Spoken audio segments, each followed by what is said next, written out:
Va shu videoni diqqat bilan tomosha qilamiz.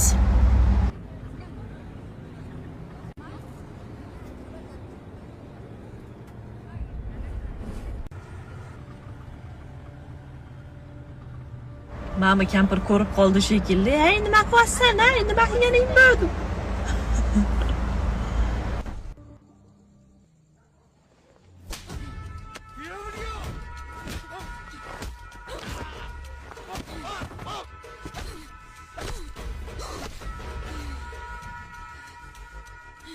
Bir tanish akam bo'lardi. O'shalarni bir emas 3 ta qizlari bo'lardi. 3 ta qizini bir kuni trenajyorniy zaldan olib kelyapti. 3 xil yoshda uchalasida. "Bu qayerdan kelyapti qizlaringiz?" deb qarasam, "Zaldan" dedi. "Yo'q edi, qaysi sportga berdingiz?" desam, "Erkin kurashga" deydi. "Nimaga? Bu kichkina bu qizlar" desam, "Ertaga o'zini o'zi himoya qila olishi uchun" deyapti. Ya'ni men ota sifatida bularni eng yaxshi beradigan tarbiya ham shuki, bularga deyapti, "Men yo'q joyda ham o'zini o'zi bemalol bunaqa aytganda zashishat qila olishi kerak" deb mana shu narsani hozirdan bergan ekan. 3 ta qizi sportga boradi, erkin kurashga, o'zini o'zi shug'ullantirib, bemalol ko'chada kalta yeb, mana bunaqa metroda, avtobusda et-betini ushatib qo'ymaydigan shunaqa qizlar bo'ladi.